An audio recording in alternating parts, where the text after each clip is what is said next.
Nothing like a little seed beads to start our Wednesday. I love it.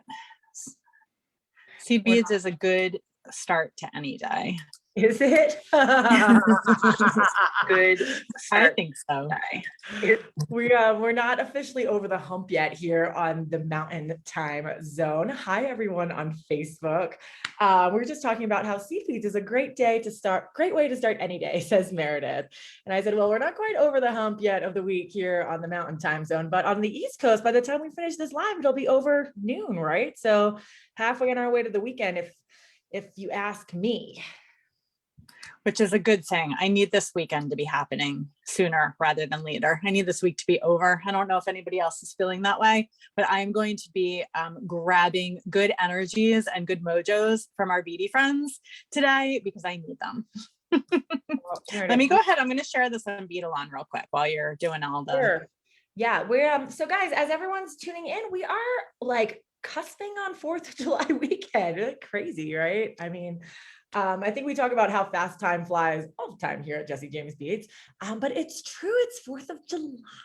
What do you have planned for this weekend? Meredith, what do you have planned for this weekend? So I have a party actually that I'm going to. Oh, here we go. Share. I have a party that I'm going to on Saturday night, and then I'm going to head down the shore. Hopefully, the weather doesn't seem like it's going to be that nice for beaching, but I'm hoping that that I'll be able to. Oh, here we go. Share to a page and share in a group. You'd think that I would know how to share a live Facebook by now. But clearly that's not the case. Another man. There we go. Sherry. How about you, Sarah? What are you up to for the weekend? We are going up to the lake on Saturday. There's some music playing in the afternoon, so I'm excited about that. We've got a van to take us up there, so we can have a couple beers. That'll be fun. And then on Sunday, Rodrigo and I are having a barbecue at our house. It'll be our first summer barbecue. I'm very excited. That's so nice. I love that. It makes me want to fly out to Colorado even more. Come on out. I've been like, now that things are opening up, I had like talked to Kara from Lipstick Ranch a little bit. I've kind of like put some feelers out there with some beadie people in Colorado about doing some in-person events. Like now that we're able to like see each other, still safely, but now that we're starting to be able to see each other, like, dang, I want to get out and do some stuff and in my new state. So if you are in Colorado, feel free to drop Jesse James Beads a line and say hello, or you can always message me at Sarah James. Yeah, we should like get some. I don't know. I'm seeing like a mountain retreat. I don't know. It's a mountain retreat at Sarah James's mountain house. I'm just putting that out there into the universe. Maybe it's just a mountain retreat with you and me, but still a mountain retreat. We had some thoughts because we have this property behind us. Like, oh, well, let's like set up like some yurts and maybe we can have like some Airbnbs. But then now recently there have been like bears and cougars in the area. So I'm like, maybe we don't want our guests to get eaten while they're sleeping. Oh my gosh, that's hysterical. I love that you use the word yurt also. I don't think people talk about yurts nearly enough. Okay, so you heard it here first. We're going to find a mountain retreat without bears, with yurts, and all of our beadie friends that want to join. And if no one wants to come, Meredith, please do. I love it. I will teach advanced bead stitching there. That's my contribution. So Meredith, tell us, Meredith is our seed bead queen. We are in like part 4 of a seed bead series here at Jesse James Beads. We have done it before on the first Thursday of every month, but now we've got Jem Hawks teaching wire every Thursday here at Jesse James Beads. So we've scooted Meredith. I tried to scoot her over to Tuesday and she said, I don't think so. It's going to have to be Wednesday. Yes, queen. Sorry, friends. No problem. We like to be flexible. We like to flex and be flexible at Jesse James Beads. So today, Meredith is here. We are learning a new seed bead stitch. Meredith, what are we doing today? Okay, so today we are going to be learning the herringbone stitch. We're going to talk a lot about herringbone stitch. It is also known as the indibelly stitch. It's Native American Oh, Native American. stitch. I like to call it the herringbone stitch, but other people will know that as Ndebele. It's ND. I'll figure out how the right way of spelling it. I don't want to say it wrong. But it is a native, as many, and I think almost all of the seed bead stitches are. It's a Native American stitch that has been appropriated and commandeered and changed and embellished, and now is used in all kinds of bead stitching. So herringbone is an interesting stitch. Let's see, we started with peyote stitch, which I think is the best place to start when you are learning seed bead stitching. And then we did brick stitch. We did some brick stitch earrings for our second one. And now we're going to talk about herringbone. And I worked up this example using the Ocean Waves trio with Toho 11 O's. And you certainly don't have to use 3 different colors, but I think that it really helps show how the stitch is constructed. And when I was thinking about how I would show and demonstrate herringbone stitch, there are a lot of pages, a lot of tabs open in my brain for how to approach this. But what I thought we would do is start with the basics, because the basics are always the best place to start and to create a foundation for understanding the stitch so that you can then use it in different ways. And I just want to show a couple of examples of things that you might be familiar with, having seen out there in the beading world. This is tubular herringbone, and this is actually when I work with herringbone stitch, almost always, many times, I am using it to do a tubular rope. Okay, so for a necklace, this happens to be a bracelet. Gosh, I must have made this project, I don't know, 12, 14 years ago, but I still love it. And it's all done in herringbone. So the rope is in herringbone. This part of the flower is herringbone. The flower itself is herringbone. So I just want to, before we go to the basics, I want to show some of the places that you can go with the herringbone. So another thing that I find fascinating about this stitch is when you combine it with peyote stitch, you can start creating geometric beadwork. So there are a lot of different ways to achieve geometric beadwork, and a lot of people are doing right angle weave right now. But you can see here, let's get a nice little focus there, that this part is peyote. This is the first stitch that we learned. But in order to make these turns and create a triangle shape, there's actually a row of herringbone down in here. Similarly, if you want to step it up a notch to something like this, once again, these joins here on the inside and on the outside are all herringbone stitch.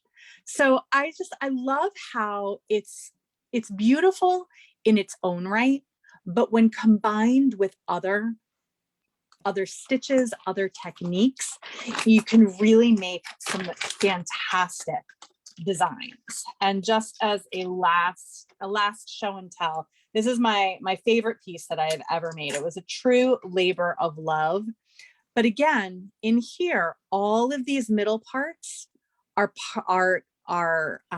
herringbone stitch. So peyote on the sides, herringbone in the middle.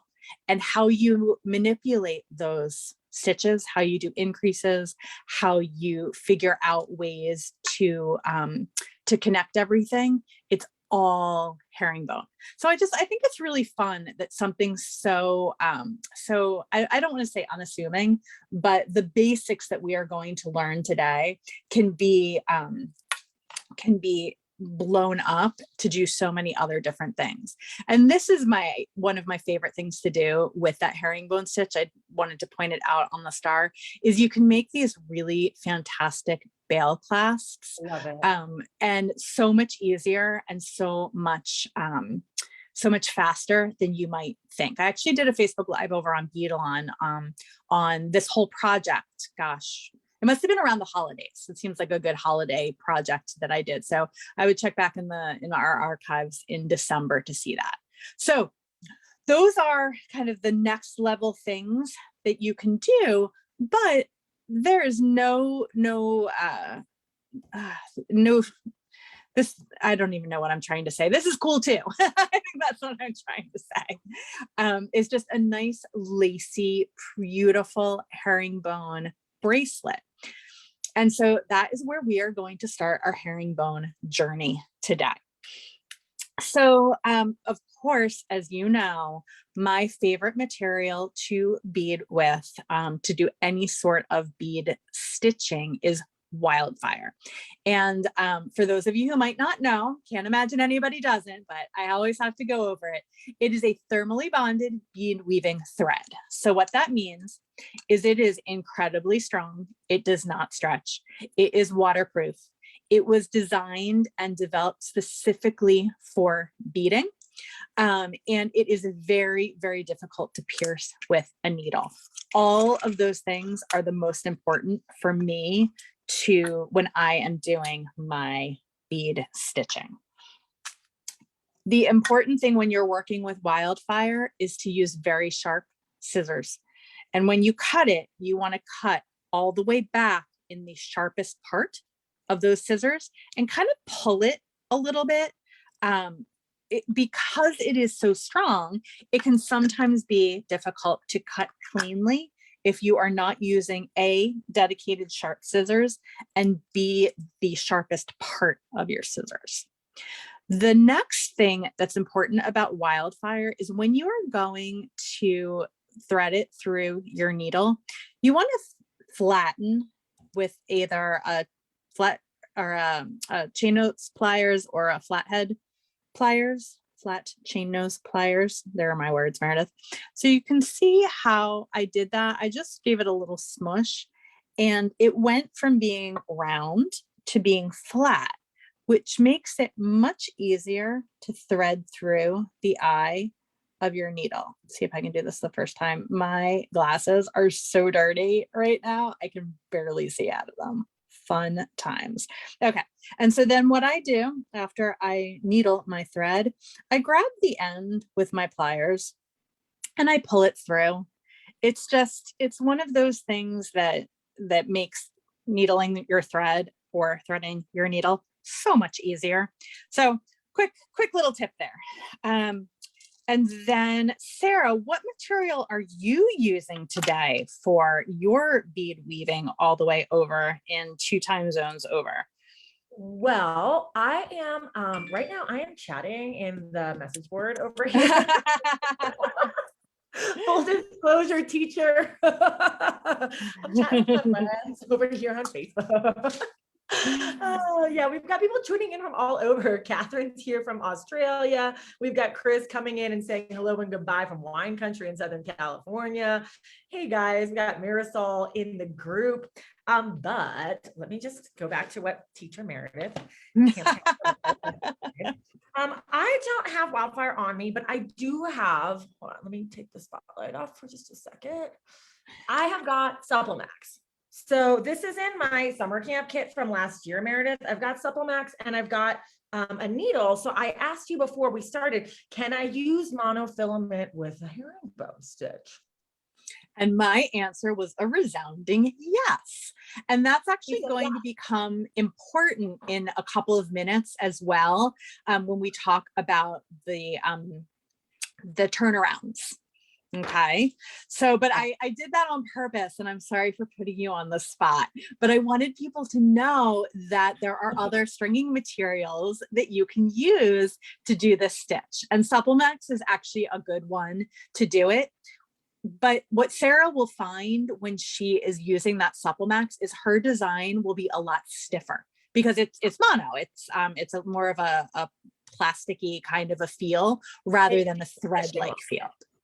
What's that? It feels like fishing line. Correct. Yeah, that's what it is.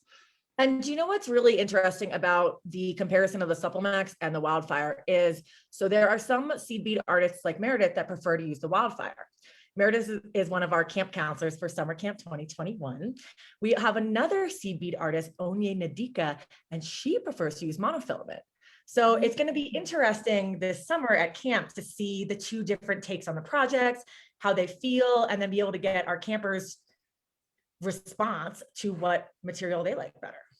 I'm super excited about that. I love seeing how different people use different materials to do their bead weaving.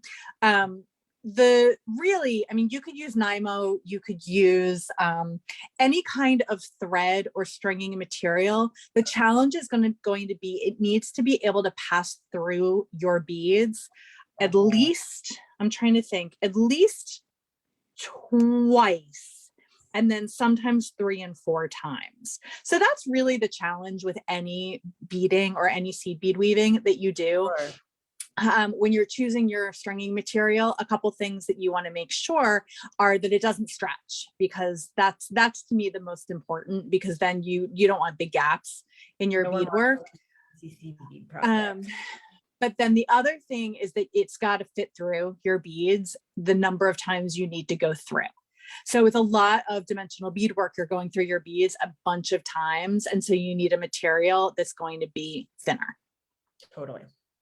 Okay. So the foundation row in Herringbone is a ladder stitch. So we're getting a bonus stitch today, because we are also learning the ladder stitch for our foundation row. And some people do this foundation row with 1 bead. I do mine with 2.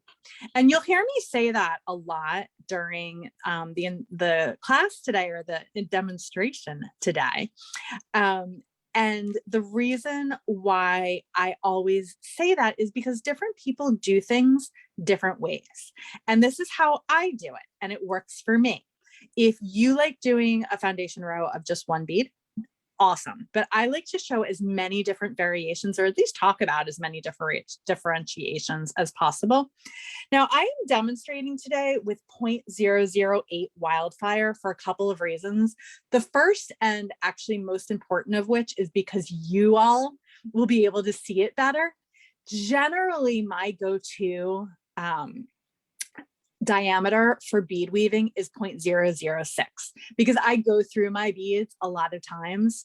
And when demonstrating, the difference between 0.006 and 0.008 is kind of negligible, but I always try to go thicker when I'm demonstrating with something, because it's more important for you guys to see it than to not be able to see it.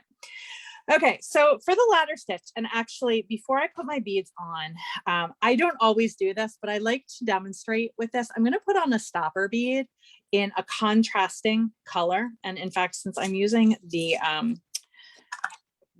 black as part of my demonstration, I'm going to put on my stopper bead in this really pretty pearlescent color. I'm also demonstrating with 8/0s. You guys know I like to also demonstrate with beads that are bigger than what I might necessarily be using for my project. And I thought about using the cute beads that I usually do, but I think that they're too big for this. But I've just tied a little overhand knot here on my stopper bead. If you like using a stopper bead, use a stopper bead. If it's something that just kind of gets in the way of your process, don't even worry about it. So like I mentioned, we're starting with ladder stitch. So I'm picking up 4 beads because I'm making a ladder that is 2 beads high. So I'm going to bring my 4 beads down to where my stopper bead is. I'm going to move that stopper bead just out of the way just a little bit, because I now need to go back up through 2 of those beads. Okay, because remember, we're doing a 2 bead ladder. If we were doing a 1 bead ladder, we would be doing the same thing, but only putting on 2 beads and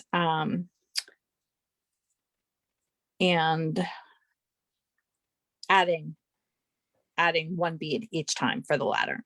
Okay, so now what I want to do, I just want to reinforce these 2 first beads right here, so that everybody is nice and at attention.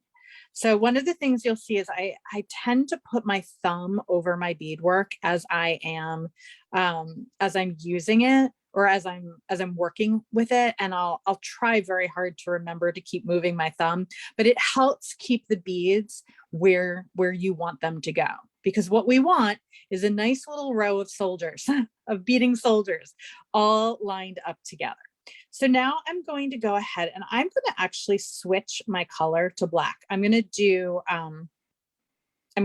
alternating colors, so it's really easy to see which beads are going where. So again, we're still doing ladder stitch. So I'm picking up 2 beads, and see how my wire or my thread is coming down the bottom of my stack. I'm going to go through the top of my stack. So this is a 1 needle ladder stitch. I actually, when I do ladder stitch for ladder stitching, I tend to use 2 needles, but that's a class for a different day. So now I need to lock these 2 beads into place. So I'm going to go back up through them. So all ladder stitches is kind of a zigzag up and down to be able to add these beads so that they are standing in attention in a row. So now I'm going to pick up 2 more of these black, and again I'm using size 8 O's, and that might be your go-to bead, and that is totally fine. I tend to work more in 11s and in delicas, but if 8s are more your jam, then that is fantastic. Then I'm demonstrating with what you need to see. So now you'll see I have 2 blue, 2 black. I'm actually going to switch now to blue again. Okay. And you'll see why I'm setting this up in this specific way in just a second. So once again, I'm coming down and then I'm going back up and locking those beads into place. And you'll see that I'm dropping my needle, but that's only because I'm going back and forth over my camera and I don't want to be bumping it. Now I'm going to then add another 2 of these blue beads. And since my thread is coming out of the front, I am going to put my thread in from the bottom. And Marisol has a very good point. She says, like, going up the steps and then going down the steps of a ladder. So I just went up my steps and now I'm going down the steps. That is a really good way of thinking of it. Right? All right. So now I'm going to do I'm going to do 1 more row, maybe 2 more rows. See how I'm feeling. So wherever the thread is coming out of, I am, for that first pass, making a circle, and then I'm coming up. And then now I need to, since my thread is coming from the top, I'm gonna come down the bottom. And holding on to your beads like this really does help with making sure that things don't get all jumbled. Anyone who has done any seed bead work knows that sometimes the thread gets caught on things, little loopies happen, all kinds of disasters can happen when you're working with seed beads. It's just the nature of the beast. But holding the beads in your hand like this and letting your opposite hand do the pushing and the pulling of the thread really helps alleviate some of that mess. All right, so now I'm doing my last ladder stitch, and you can see Meredith, right now, right now you're creating the width of the bracelet, correct? Like exactly. The part that's going to connect to the clasp, and then the herringbone is going to build from there. Yes. Correct. Yes. So this is where I am right now, and we're going to build up this way. So it's a little bit bigger because I want everyone to be able to see, but also I'm using size 8 beads. Mm-hmm. And you can see my pattern is a little bit different on my example here, but it's very important when you start that you have little groups of 2, because that's how herringbone builds. It builds in groups of 2. So whereas peyote stitch, brick stitch, some of the other stitches that I am blanking on right now build in groups of 1, herringbone stitch builds in groups of 2. So what you can do, and what oftentimes people will do, is thread back through the ladder one last time, just to get everybody at attention. This is a good step to do because it builds a really good foundation for your beadwork. Is it absolutely 100% necessary? Probably not. Do I do it every time? No. But you'll see after I go back through this pass, some of those gaps and some of that looseness will be tightened up, and it just makes for a good start to your piece. And as you can see, it took me less than a minute to do. And I just want to make sure that I get through that last one. Okay, so now I'm back at the beginning and things are a little bit straighter and ready to start. Now, you can see my thread is coming down facing toward me right here.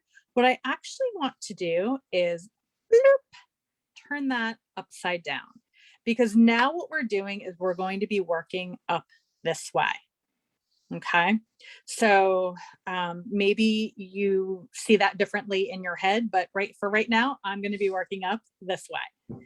So I mentioned that everything in herringbone is done in 2s. So we're going to pick up 2 blue beads because I'm working on top of these 2 blue beads right here. So what I'm going to do, and this is the start of herringbone. So we finished our ladder stitch. And now we're coming up on herringbone. I'm going to come down through the 2nd bead, and stay with me, everyone, because once we do a couple of rows, everything is going to become very clear.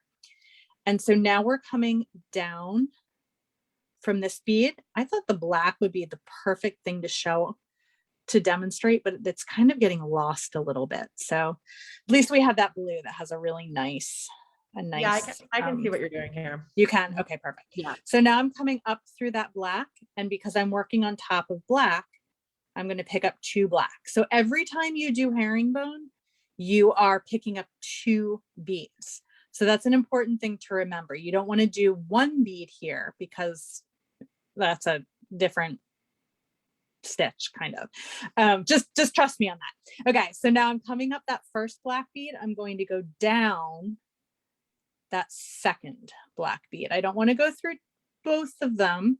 And so if I'm having a little bit of trouble, I just want to take a moment, and I really need to clean my glasses and there we go. So see, I just kind of had to finagle it a little bit, but I was able to finally get my needle down with a little bit of patience through that next black bead. And now I'm going to go back up the next blue bead. And it looks like, Meredith, it looks like little fish bones, like the V chevron shape that a fish bone. Correct. Yep. We're going to talk about that when we get to the end of the row. Okay. So now we're going to do the next one. So again, we're only going down 1 bead. The only time we go through those 2 beads is on that very first foundation row. So down through. And sometimes you have to kind of just coax them into place. See how they weren't standing quite how I wanted to. And like Sarah said, that little chevron pattern, just give them a little tap with your nail and they'll go into place. So now I'm onto the black. So I'm going to come up through the black. And then again, every time adding 2 beads, coming down through the top and up through the bottom. And now we're on our last one. So 2 blue. And right now we are going to come down and then we're going to stop, because I want to talk about a couple of things and just point out a couple of things for people who might not be familiar with this stitch and might not know all of its nuances. So I'm beading all right. So a couple of things to talk about here. So you can see the difference between that foundation row of everybody standing at attention. And then now we're getting a little wiggly. I know Wanda will be, who's here watching, will be happy about the wiggles. So just as Sarah mentioned, we have these little triangle shapes, these little chevron shapes here standing on top. And now that is going to be the look of the beads all the way until we get to the other end. I love it. So we're going to do that a couple times. Now, here we are, and our thread at the end of the row is coming down toward me. So what that thread needs to be doing is actually going and facing away from me, right? Because I'm not doing anything down here. I'm making my next row up here. So back in the beginning, when we talked about Sarah using the Supple Max, it's actually a really good thing that she's using the Supple Max for one of the techniques for what to do right here. So I'm going to show the first way to reposition your thread. And for those of you who have beaded with me before, you know that this is also the step up. It's a little bit different from a step up when you're doing a circular stitch, but it is a step up nonetheless. I'm just going to bop this out just a little bit and then come in here and show what is going to happen next. And Sharon, spoiler alert, Sharon said what's happening in not this turn, but the next turn. So now my thread is over here, but I always like working from right to left. You might like to do a zigzag back and forth, but I'm teaching today, and I always I know, right? I'm the teacher. I flip mine over, right? So I am always working from right to left. So do you see what I did there? I came to the end of the row, but I'm going to flip it over. So now where I'm working is on the right, and I'm going to work to the left. So since Sarah is using Supple Max, what she is going to do and what I'm going to do for this first row is my thread is coming out of that middle bead, right? And all I'm going to do is take my needle up through the top bead on the end. And now my thread is in place to do my next row. Okay, so I'm going to do that, and then we're going to talk about that little thread for a second. So just like we did before, I'm picking up the 2 blue beads. I just want to bop that up just a skosh. I'm going to come down the one side of the herringbone, right? Because now we are 100% herringbone, and then up the next stack of the herringbone.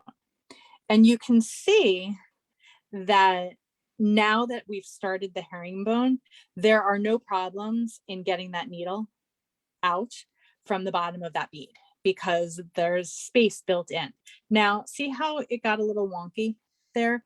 I just need to either take my finger or my needle and just get those beads lined back up. They want to nestle with their friends, much like with peyote stitch, but sometimes you just have to coax them into place. So down that next one, and then up here. And picking up 2 beads, always picking up 2 beads. Down one. And up the next. And again, since those beads are on a diagonal already, it is much easier after you have that foundation row, but that's why it's so important to have such a strong foundation row, because then it makes all of the rest of your beading easier. Okay, so once again, I've come down here and I'm going to flip my beadwork so that I can work from right to left again. Oh, you guys are so nice. Sharon, thank you. I appreciate it. Okay, so Roberta, yes. Roberta makes a very, very good point. And that is, with this technique, you are always going to have a little bit of thread here on the outside of your bead. So if you are using, like Sarah is using, Supple Max, you're not going to see that thread because Supple Max is invisible. So that is why that is a fantastic material to be using when you are doing this stitch. You could also match your thread color to your beads. So if I had decided to put the black on the outside, you wouldn't be able to see the thread there. So for a design, that would be a really good design to do. For teaching, not so easy. But if I were going to do this technique to turn my thread around for that step up, see what I did there, guys? I would have put the black beads on the outside, and then that would solve that problem. However, I am using blue beads, and I don't want my thread to show because I don't want to see my thread kind of a gal. And so I am always looking for ways to hide that thread. And so what Sharon had mentioned earlier is the perfect solution. And this is also where you can get a little snazzy, a little stylized, have a little bit of fun. Because what I did is I added on that turnaround 1 seed bead. So I used 11s for my design, and I used an 11 here on the side. But since I am using 8s for demonstration, I'm going to use 3 11s. You could use 1, you could use 3, you could use 5, you could use 2, you could make a little flower on your turnaround. So many different possibilities and different ways of doing it. But the simplest is just throw 3 little seed beads on there. Actually, you know what? Now that I'm looking at it, I think 3 is going to be too many. I don't think I'm going to like how that looks. I'm going to go down to 2 and see what happens. And again, this is a place to experiment, to think about different ways of doing this. But the goal is to have a little bit of a design here on the end and to not have that thread showing. And I don't know if I want to try 2 or try 3, but since we're doing an experiment piece, I'm going to try 2 on this side. Let's try 3 on the other, see what happens. I like how the pivot makes the design look lacy. Yes, for sure. It's another part of the design. Okay, so I just added my 2 beads. I came down that blue. I'm going to come up that black. And then, and that's why, especially when you're learning herringbone stitch, don't be like me and have your first project be this flower.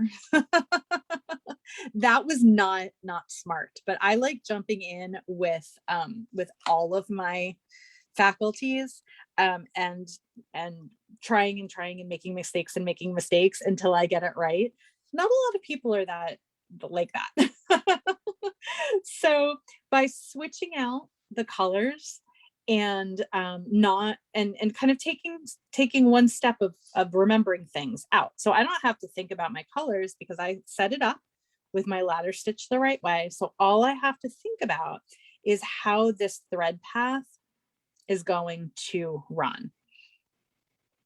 And then once you get the stitch and you figure it out and you kind of see in your mind's eye where those beads want to go, that's when you can next level it.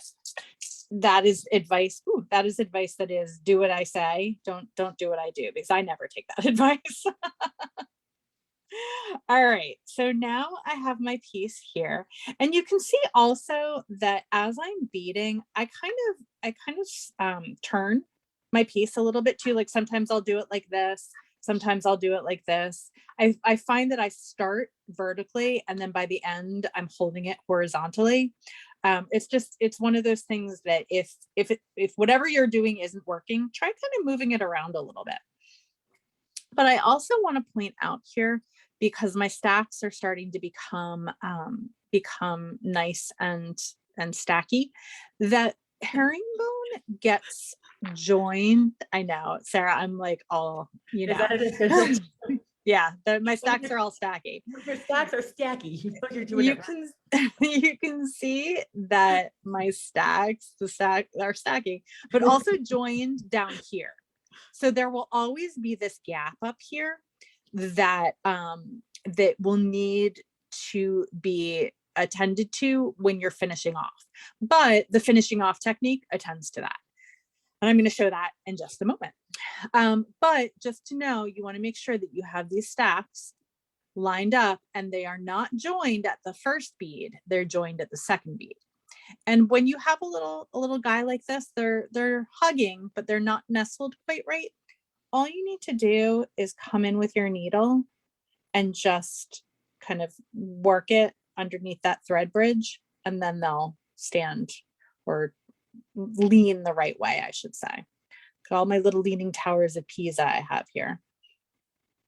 One of the things that I wanted to mention is I keep a medium thread tension on this.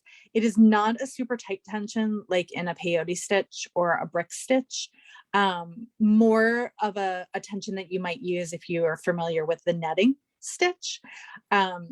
It's just one of those, it's just a stitch that doesn't need a super tight tension, because if you keep a really tight tension on it, it will start kind of warping and waving, and you don't want that. You want a nice lacy kind of a feel to your piece.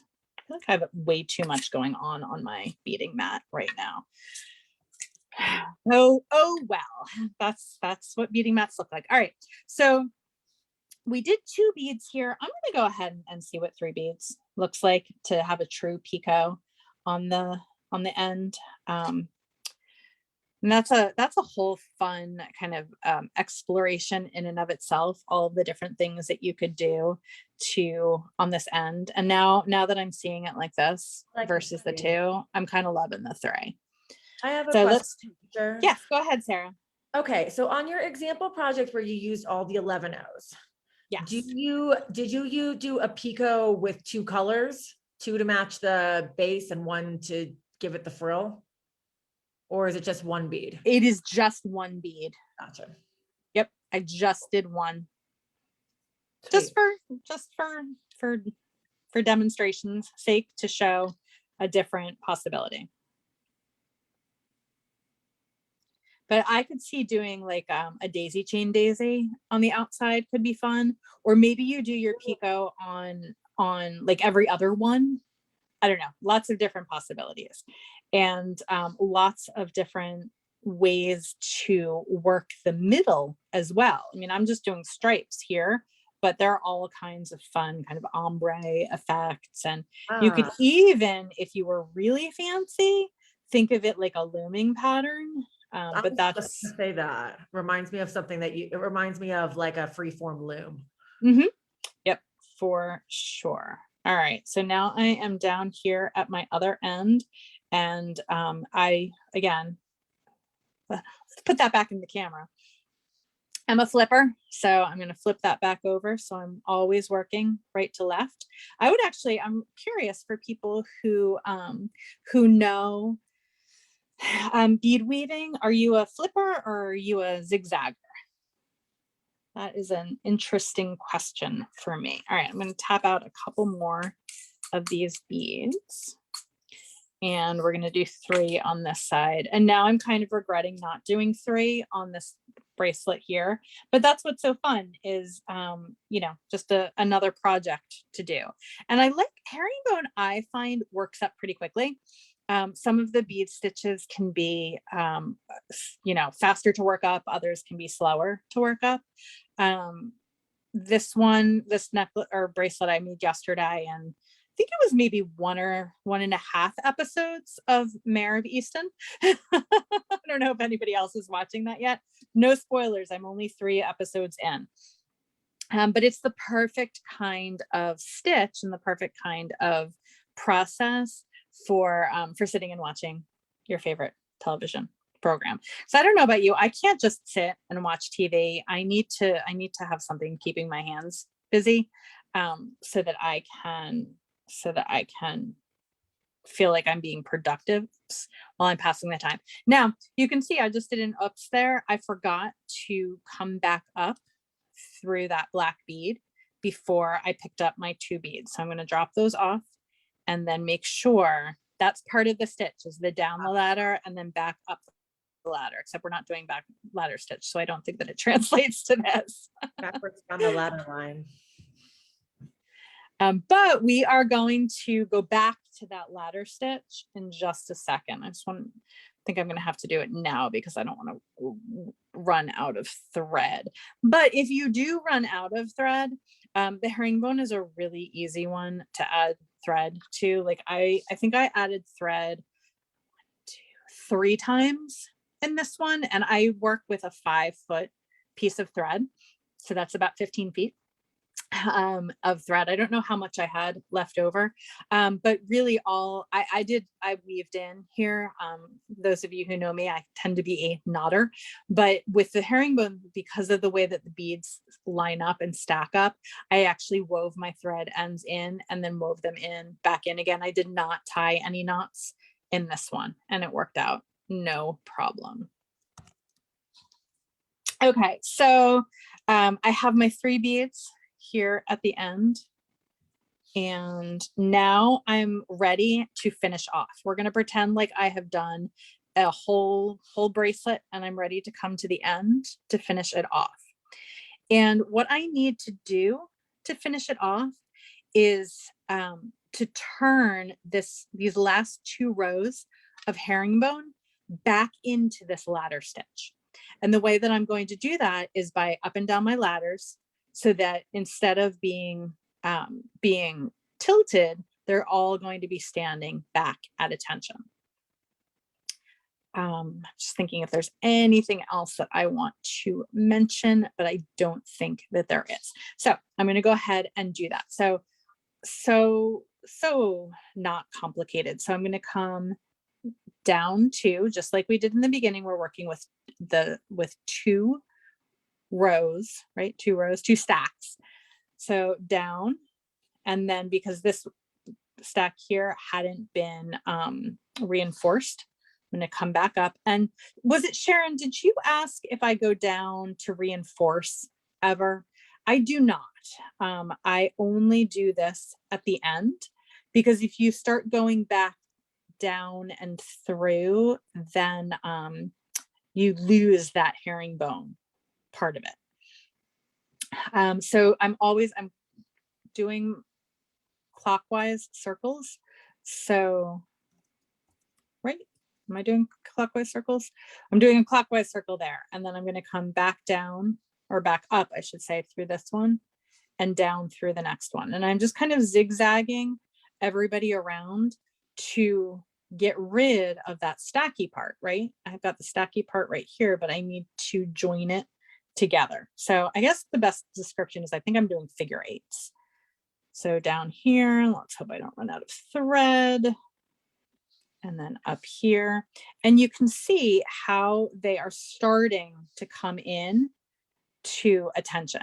And sometimes I have to run my thread through a couple of times to really get that brick stitch look. But that is why it's important to make sure that the thread that you are using is thin enough to be able to go through your beads several times. Now, can you add thread that's thinner at the end? Sure. But I am not the biggest fan of having to add thread when I don't need to. So I am going to plan for that contingency. And I think I'm going to have literally just enough thread. I'm going to come through here. And actually, so here's a fun hack. So I have this much thread and this long of a needle, and I literally just need to go back through this stack right here. So what I'm actually going to do is switch to a really small needle. These are the wildfire needles, and are perfect for solving this little problem. They're not necessarily always the easiest to get threaded, which is why flattening that end of the wildfire is so important. And patience. And patience. Come on, little wildfire. I know you can do it. Don't make a liar out of me. I know you can. The Oh, I flattening am of also the using the wildflower, the flattening of the wildfire and the Supple Max alike is so important for threading that needle. Yes, I got it. She did it. I know, right? Who didn't think I was going to be able to do it? I think we all had full faith in you, Miss Meredith Roddy. Oh, I appreciate that. Okay, so now I can come here and finish that pulling together of the herringbone into my design. Wow, an hour really goes fast, Okay. Sarah James. My goodness. All right, so if I had a little bit of extra thread, and I specifically cut a shorter thread so I wouldn't be doing the beater's back stitch the entire time that I was teaching, but I should have accounted maybe one more foot. But I would go back through and reinforce that again. And in fact, what I'm going to do is I'm going to take another piece of thread and do that, because I also want to show how I add that little wire guardian and how we're going to add a clasp. So where, oh, here it is.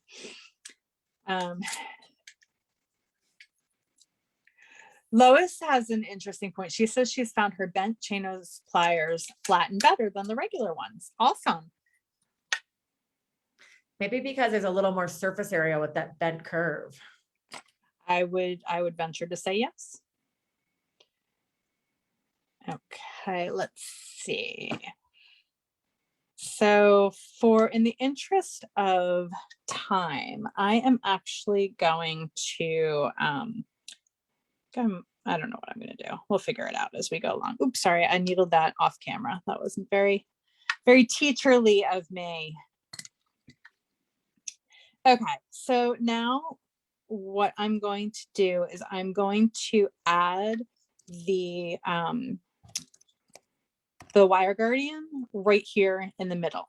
So you don't have to do an even, well, you have to do an even number of beads, but I guess it would be even no matter what, because even if it was 8, you would still have the 2 in the middle, right? Okay, never mind. Don't listen to anything I just said.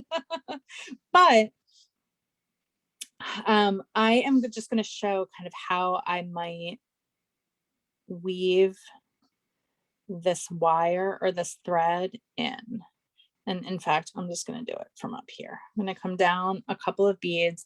And when I'm doing herringbone, I like to try to keep, again, I really wish that I hadn't chosen these black beads, but I try to kind of keep the thread path the way that it is with the stitch so that I'm not adding loops if I don't have to. This is the time in class that I often will start bumping the camera, and I do apologize for that. But you just want to get this locked in here enough so that it's not going to pull out when you add your clasp or your wire guardian, I should say.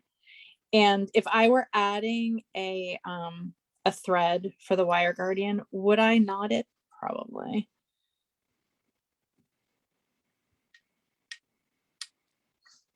Okay, sorry guys, there we go. So adding thread is sometimes can be a little bit of activity that we don't want to do, but it's really not that big of a deal. And I always find that it is easier to add thread than to deal with a big, long, tangly thread. So all I'm doing is I'm taking this wire guardian and I'm using the needle just as if it were a piece of wire and pulling it through. And I'm using I think I'm using a size 10 needle. So it's a little thick, but it will go through the wire guardian at least once. So I'm going to come down here, and I find that 1 bead up and 1 bead down is the right spacing for a wire guardian. That's just how I feel about it. So pull that down, get that little errant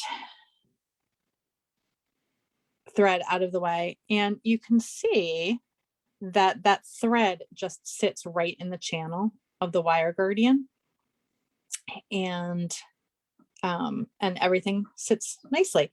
You could also do this with a little loop of beads. You could do, you know, like 7 or 9 beads there, but I like the look of the wire guardian, and I like how it attaches to the clasp. So personal preference for sure. A little loop of beads is an awesome way of doing it. But I like using the wire guardians. I've seen a lot of people doing that technique, and I really like how it looks. So I'm just going to pull this all the way through here and then show what a little loop of beads looks like. You just want to make sure that when you're pulling this tight, that wire, or I'm sorry, the wildfire goes into the channel. And sometimes it doesn't go in quite right away. Like you can see, this is looping out, right? So I'm just going to come in here with my needle and coax it where I want it to go. And sometimes I have found, if I'm not paying really good attention, this part gets neglected. So I try to mention that in class, because I know that that's something that I do. If I get so excited that I'm finishing something off, and then all of a sudden I go back in and I look and I have like a little thread path coming across here, and it's no bueno. Okay, so that would be the one side. And now I'm going to come over here and show what it would look like if you used some seed beads. So let's see, I have 1, 2, 3, 4. Let's try a loop of 7. Let's see what happens. 5, 6, 7. Okay, but I'm going to do that same thing and come back down there. And that looks like a good size loop to me, right? Yeah, why not? So then I would come down and then reinforce that loop a couple of times. Let's try not to tie any knots in that wildfire as we are going along. Back up this side through the beads. And I think twice is probably sufficient. But if you want to go around another time for extra safety and security, that is great too. The other reason why I really like using the wire guardians is because then you can just attach a clasp with a jump ring and call it a day. I could have added a soldered ring before I came back down here, right? So there would be a ring that would come out and just be attached to it within that loop. But I like then just coming through with some pliers. And how is it that I only have one of all of the pliers that I have here? Let me go up here real quick. I have no less than 50 pliers in my studio, and somehow I don't have the one that I need right next to me. Okay, so I'm going to open up my link, and then I found this super fun clasp in my little jar of JJB clasps. You know how I have all those, my little jars of JJB treasures right next to my workspace. And then you can just add your clasp just like that. You can also do it over here. I put another, here we go, another little jump ring over here. I'm just going to show the other side.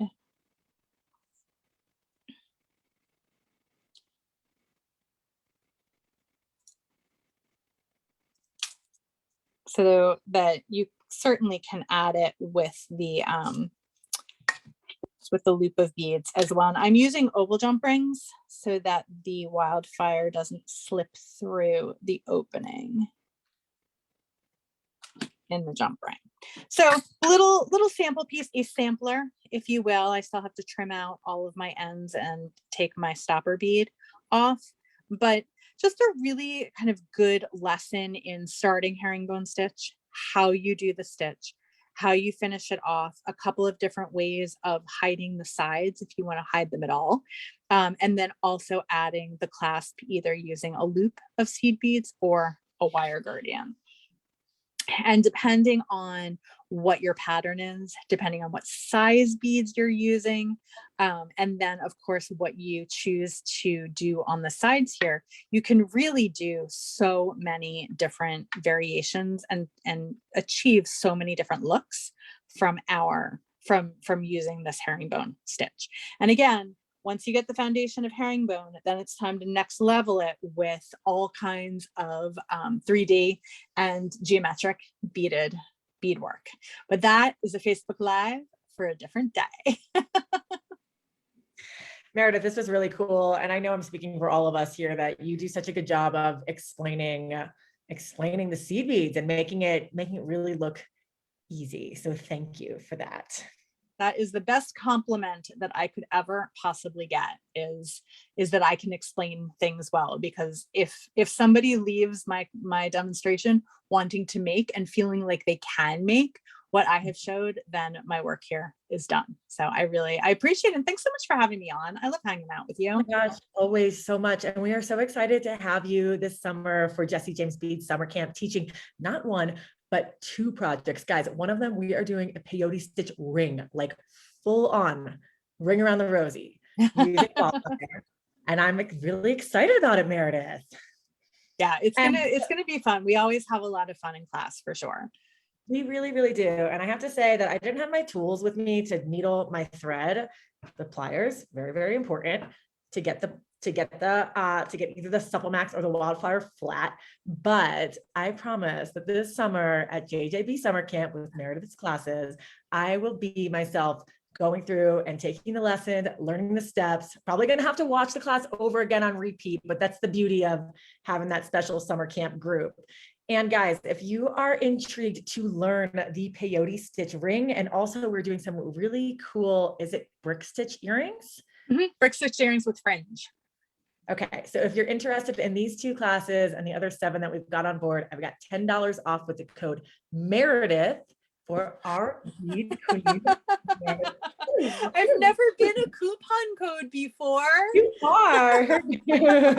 So you just go type in Meredith after you add summer camp to your cart. Our classes are going to be August 2nd through the 6th. And I'm just so excited to have you on board, Meredith. I wouldn't want anyone to teach seed beads but you. Oh, you are so sweet. I just can't get over being a coupon code. I tried to make it seed bead, but we've apparently done that in the past. So Meredith, it is. Your camp counselor Meredith is officially a $10 off code for summer camp, and we'll have that left for the following week. Yeah, it's going to be a lot of fun. I'm super, super excited. Yay. Well, Meredith, I hope you have a great rest of your week. I hope it goes quick and speedy and you can get yourself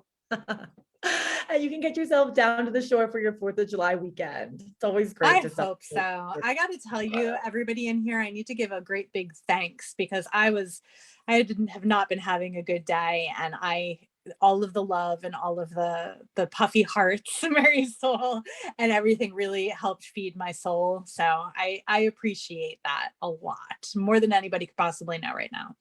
Meredith, you're so much fun. You're a fantastic educator. So even though there might be, if there's any sort of dark rain cloud that ever comes over your being, you come online and you make everybody else shine. And I know that the love that you give to us, we reflect back to you. And, I hope that helps. It does. It really does. Meredith, we love you. Thank you so much. Everybody, send some hearts to Meredith for this wonderful project. She just taught us another seed bead stitch, and you make it look so easy. Thank you, my friend, so very much from the bottom of my heart. And I hope to talk to you real soon. You have a great weekend. For sure. You too. Happy 4th of July, everybody. Happy 4th, everyone.